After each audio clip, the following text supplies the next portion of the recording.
Welcome back to the Corbett Report, ladies and gentlemen. I am James Corbett of CorbettReport.com. Hey, remember how absolutely ecstatic that brave defender of progressive values Hillary Clinton was when she received an award from the Planned Parenthood Federation of America named after her personal hero, Margaret Sanger? I have to tell you that it was a great privilege when I was told that I would receive this award. I admire Margaret Sanger enormously. Her courage, her tenacity, her vision. Another of my great friends, Ellen Chesler, is here, who wrote a magnificent biography of Margaret Sanger called Woman of Valor. And when I think about what she did all those years ago in Brooklyn, taking on archetypes, taking on attitudes and accusations flowing from all directions, I am really in awe of her. And there are a lot of lessons that we can learn from her life and from the cause she launched and fought for and sacrificed so greatly. Ah, yes, Margaret Sanger, an empowered woman who bravely took on archetypes and attitudes and accusations and persevered, and thus the Margaret Sanger Awards were named after her and bestowed on the likes of Hillary Clinton. Just one little problem with that. Oh yeah, Margaret Sanger is being disowned by Planned Parenthood. Yes, you may have heard this little newsflash. Margaret Sanger is being cancelled, and here I am with a fact check to say, yes, indeed that is happening. And although they won't get into many specifics of why it's happening, they will at least admit that Margaret Sanger is being cancelled. So let's take this straight from the horse's mouth. Why not? We'll go to PlannedParenthood.org for this news announcement. Planned Parenthood of Greater New York announces intent to remove Margaret Sanger's name from New York City Health Center. Today, Planned Parenthood of Greater New York announced its plans to remove Margaret Sanger's name from Manhattan Health Center as a public commitment to reckon with its founder's harmful connections to the Eugenics movement. PPGNY also announced it is working with the Community Board, City Council, and community to rename an honorary street sign that marks the Margaret Sanger Square at the intersection of Bleecker and Mott Streets in Manhattan. The announcement reflects the first of many organizational shifts to address Sanger's legacy and system of institutional racism, which negatively impacts the well-being of patients, staff, and PPGNY's broader communities. The initiative is part of PPGNY's Reviving Radical initiative, an initial 3-year commitment and framework for holding long overdue dialogues and uplifting a vision for repair and transformation that communities of color and reproductive justice leaders have been calling on for decades. Okay, I'll stop reading there. I will invite you to go to the post, which, of course, I will link up in the show notes so that you can go and read it for yourself and discover that there are several more paragraphs of blather that follow that initial couple of paragraphs of blather, but not one word about what the actual specific accusations are here. Why is it suddenly, after literally decades and decades of defending Margaret Sanger's atrocious and obvious and blatant and unrepentant racism and adherence to the eugenics philosophy, why have they suddenly done an about-face and decided to take her name off of the buildings and the street signs and what have you? Why are they suddenly starting to distance themselves from Margaret Sanger? Well, as I say, please go and read through the entire post and you will discover they will not tell you any of that. They're just going to, oh, well, we'll just take the name down and that's that. Case closed. All done. Well, not quite. As they say, they are starting a Reviving Radical initiative, the 3-year commitment to overhaul and uplift their vision for repair and transformation of communities of color, blah, blah, blah. And again, that is a lot of blah, blah, blah. They give 5 very specific examples of exactly what they're going to do with this Reviving Radical community mandates. Number 1, reckon with Planned Parenthood's legacy and contributions to historical reproductive harm within communities of color. That'll be interesting. Number 2, divest from and dismantle white dominant organizational cultural norms and values, whatever that means. Number 3, adopt individual and institutional practices that value people of color. All right, I don't know how on earth they're going to measure that goal, but there you go. Number 4, center communities of color voice, experience, and knowledge of self. That actually comes in to play with regards to one very specific Margaret Sanger quote. And number 5, build accountable relationships with communities of color. Again, a lot of touchy-feely political blather, which one understands in the current political climate why Planned Parenthood is saying this, but as I say, go read the post for yourself. They will not at all even broach the subject of what it is specifically that Margaret Sanger said or did that they are now trying to distance themselves from. If you want that actual information, you'll have to turn to an online independent source like, say, the Corbett Report. And of course, we could trace this back once again to Margaret Sanger, an avowed racist eugenicist. And again, that statement is made advisedly, which can be garnered from her own statements, her own writing, her own correspondence, that are all out there and on the record. And we listened earlier to her interesting statement, which she realized she had to amend after making it, that the greatest sin that a family could make is to bring a child into the world. Well, she did affirm that elsewhere in her writing, so that was not just a slip of the tongue. For example, in one of her writings, she wrote, quote, "The most merciful thing that the large family does to one of its infant members is to kill it," end quote. And just in case there's any confusion about what the driving agenda and ideology behind the American Birth Control League and Planned Parenthood really was, she wrote about this in great length in various essays and articles, and in the Birth Control League official publication, where she wrote things like, quote, "The campaign for birth control is not merely of eugenic value, but is practically identical with the final aim of eugenics." And, quote, "Eugenics is the most adequate and thorough avenue to the solution of racial, political, and social problems," end quote. Now, quotations like that, when they're delivered out of context like that, tend to instill in a lot of people out there the idea, well, this really is all about helping the poor people. This is all about creating the nicer conditions for human society generally so that people can get along and prosper and be happy. But there is the underlying niggly little detail that this is an absolute dagger aimed at the very populations it is supposed to be helping. In the time-honored tradition of wolves in sheep's clothing, so too has the American Birth Control League and Planned Parenthood been very careful to cloak its real agenda behind woolly rhetoric about helping the poor, when in fact the poor and hatred of them are the very core of Margaret Sanger's eugenics ideology. And again, this is garnered from her writings, such as, quote, "All of our problems are the result of overbreeding among the working class," end quote. And, quote, "It now remains for the U.S. government to set a sensible example to the world by offering a bonus or yearly pension to all of obviously unfit parents who allow themselves to be sterilized by harmless and scientific means. In this way, the moron and the diseased would have no posterity to inherit their unhappy condition. The number of the feeble-minded would decrease, and a heavy burden would be lifted from the shoulders of the fit," end quote.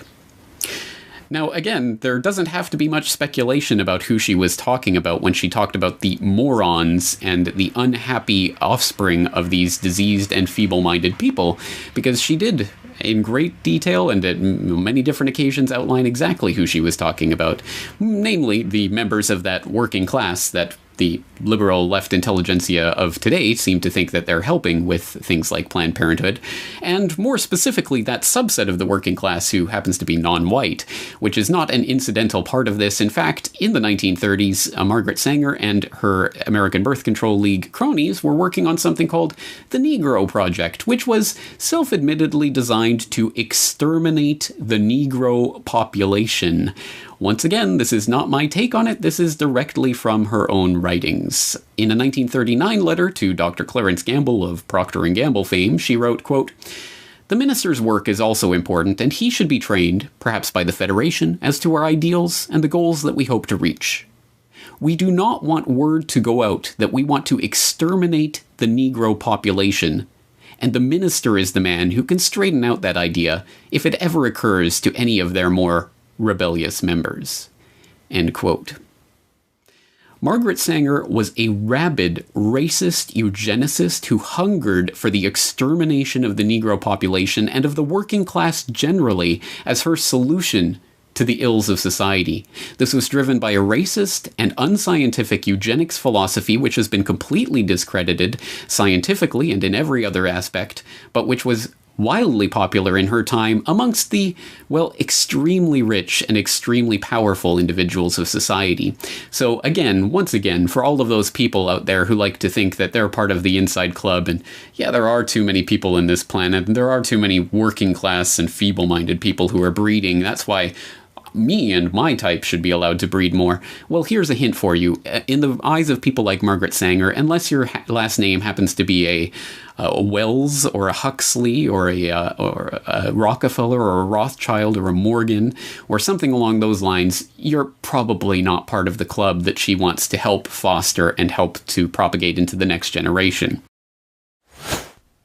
Oh yes, all of those quotations are real, and you can go look them up for yourself. I'll even include a link to the scan of that actual letter, the infamous 1939 letter that Sanger wrote to Dr. C.J. Gamble, in which she announced the Negro Project. We don't want word to go out that our aim is to exterminate the Negro population. You can go read that for yourself online and verify it, that all of those quotations are true and accurate. And yes, this is not news to anyone, for example, in the Corbett Report audience, as what you have just watched is a clip from episode 271 of the Corbett Report podcast on Planned Parenthood Exposed. No, Sanger's risible, contemptible views are only news to people trapped in mainstream land who receive their allowable opinion from the arbiters of woke culture as defined in the current moment. So, for example, if you turn to that bastion of truthiness, the place that will tell you what is true and what is false, Snopes, you will find that you don't have to dig very deep in the Internet archives to see sites like Snopes sticking their neck out and defending Sanger against these crazy conspiracy theorists and their charges of racism and other contemptible eugenical views that were held by the likes of Sanger. For example, we can turn way back in the mists of time to 2015, when Snopes set the record straight. Does a photograph show Planned Parenthood's founder at a KKK rally? And in typical fact-checker fashion, if you don't know how this works, please do see, for example, my previous fact-check on Bill Gates and vaccines, or the recent episode on who will fact-check the fact-checkers. But in typical fact-checking fashion, they take an example. They take, in this case, a photograph of Margaret Sanger at a KKK rally and say, look guys, this is a photoshopped photo. This is not an actual photo of Margaret Sanger attending a KKK rally. Asterisks way down at the bottom. Oh, by the way, she really did attend a KKK rally, but this isn't a picture of it. So, again, missing the point by a mile, but of course that's exactly the point of things like that. No, this is a fake photoshopped photo. This isn't real. Oh, and by the way, she really was speaking to a KKK rally. We just don't have a photograph of it. Or, how about this one from August of 2015? Did Margaret Sanger decry Slavs and Jews as human weeds? Where, once again, they go to task on this stupid meme that's popped up on Facebook and social media. It's totally fake news saying that Margaret Sanger called Jews and Slavs human weeds. She said nothing of the sort about Jews and Slavs specifically. Oh, and by the way, here's the piece that she wrote in the New York Times in 1923 that specifically says, quote, birth control is not contraception indiscriminately and thoughtlessly practiced. It means the release and cultivation of the better racial elements in our society and the gradual suppression, elimination, and eventual extirpation of defective stocks, those human weeds which threaten the blooming of the finest flowers of American civilization, end quote. See? Totally different than what that silly meme was saying. Yes, the typical fact-checking nonsense you would expect from Snopes and their ilk. See, Margaret Sanger, she was totally hip and progressive and always was, and you're just a crazy conspiracy theorist if you want to call her racist or anything of the sort. And then, boop, July 23rd, 2020, Margaret Sanger's name to be dropped from NYC clinic over eugenics connection. Yes, Snopes literally just reproduces the AP article about Sanger being dropped over her eugenics and racist beliefs, but will they go back and amend any of their previous material on Sanger? Will they acknowledge this in any way? Nope, they've just said what is the currently acceptable, politically allowable opinion right now at the moment and move on as if nothing ever happened. And so you would think in any sort of sensible universe, the people who have been defending Sanger and her legacy for decades now would take a moment of self-reflection, a little pause for thought about, wow, we were really, really, really wrong about all of this for a very long time, and now we are being put in our place, and we've been humbled, and we won't presume to be telling people that they are wrong because they've misinterpreted, or this Facebook meme gets the context of some quote slightly wrong or something like that. No, we will really do our best to actually verify what it is that went. No, of course, this is not a sensible universe, and that is not going to happen. The organizations and the journalists and everyone else that have been defending Sanger for all this time will simply now join in on the acceptable, politically correct slogans of the moment. Black Lives Matter, or whatever it is we're supposed to say. They will say those words, and they assure themselves that they are part of the cool kids club and that they're woke, and that'll be that. And there will be no pretzel knot twisting to try to justify previous behavior. There will be no amendments or anything. They'll just simply move on as if they've always believed this. And you'd be crazy if you didn't.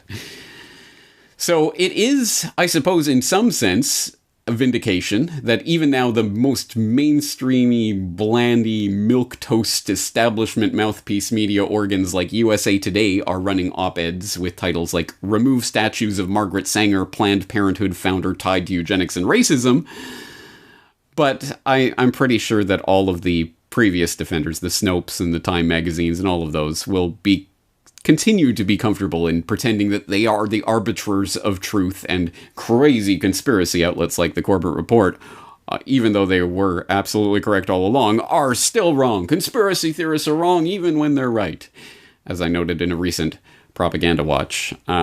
So let's continue, actually, because, of course, now this little bit is coming out in a sort of controlled way, and you can even point to a group called Save PPGNY, Save Planned Parenthood of Greater New York, which is a group of employees, disgruntled employees, who are now trying to blow the whistle on the CEO of PPGNY and talking about the racist founder of Planned Parenthood and things like that, and dealing with the racist legacy. And it's going to be moved into the Black Lives Matter mainstream conversation that's happening right now. But before we move on from this subject, I mean, let's make a note of this. This is not just about Margaret Sanger. This is not just about racism. This is not just some tangential thing that, whoa, there was this kind of problem with something that the founder of this organization once said, but that's the ancient history. No. This is still an ongoing problem, and one that needs to be brought out fully so that it isn't covered up, just as Margaret Sanger's beliefs and ideas have been covered up for decades, even though they're right there in front of your face and you could read them at any time. So let's put it on the record. The American Birth Control League, which evolved into Planned Parenthood, but was exactly institutionally identical to Planned Parenthood.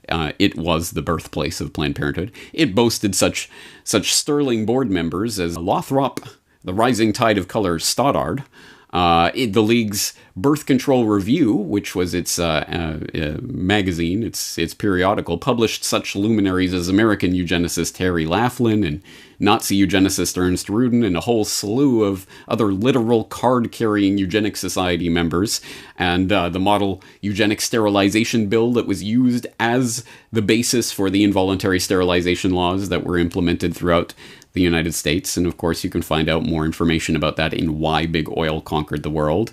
And it's not like any of this actually changed when the name was changed from the American Birth Control League into Planned Parenthood. No, everything continued exactly as before, including the actual literal card-carrying eugenicists who sat on its board.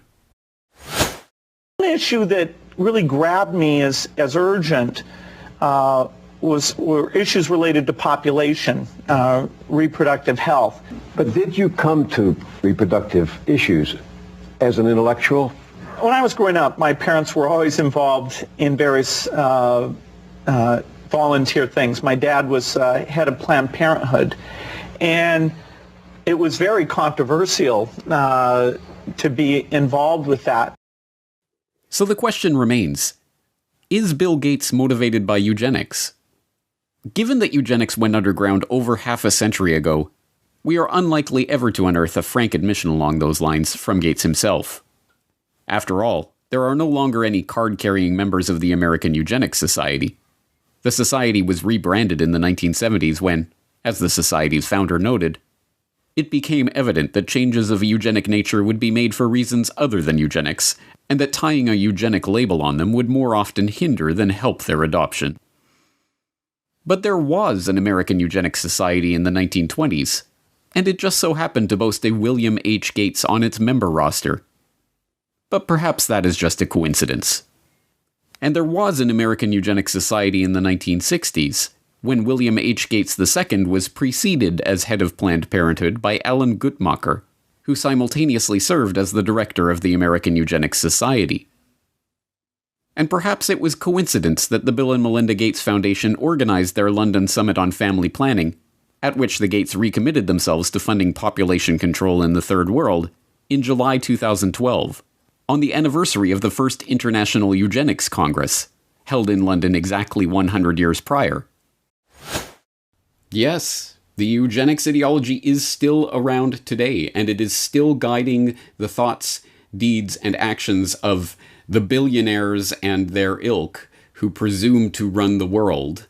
And yes, you can still find, well, if not literal card-carrying eugenicists, certainly adherents to those ideas amongst the jet-setting international organization class, like, I would posit, the Gates. Obviously, that is a clip from Who is Bill Gates, and obviously you can go back to the transcript for more information and links to more sources on that. I would also, on this note, I would highly recommend Why Big Oil Conquered the World to talk more about the history of eugenics and what it really, where it came from, how it was pushed by the Rockefellers and their ilk, and where it is going in the future towards transhumanism and technocracy, because that is ultimately where we are being pushed societally, and being pushed specifically by the people who have 10-digit, 11-digit, 12-digit bank accounts. Unless you are part of that club, unless you are part of those family lines, unless your last name is a Rockefeller or a Gates or a Rothschild or an Astor or something along those lines, you are not part of the club. So to all the racists in the audience who, well, we do have to get rid of the black weeds or the colored people, or in the case there is anyone of that ilk in my audience, and I can't imagine why there would be, but in case there are, hey, guess what? They're coming for you too. It is not about race. It is about the 99.9999% of all of us versus the 0.00001% of the elite, so-called the elitists, more to the point, who would presume to rule over humanity and ultimately eliminate humanity through sterilization of various means, voluntary or not. And oh, wouldn't you know it, shock! I mean, we've been telling you all these decades to worry about overpopulation. There's too many people, but now shocking headlines. There's an incredible plummeting fertility rate throughout the world, and the human population is going to start shrinking rapidly towards the end of this century. Who would have thought it? Wow, wow, I wonder how that happened. So yes, eugenics is still around. It is still very, very much a guiding determinant philosophy for the would-be rulers of humanity. And as Andrew Hoffman put it, I think quite succinctly and quite correctly in the most recent edition of the Revelations Radio News podcast, he said, there is no institutional racism without the guiding ideology of eugenics.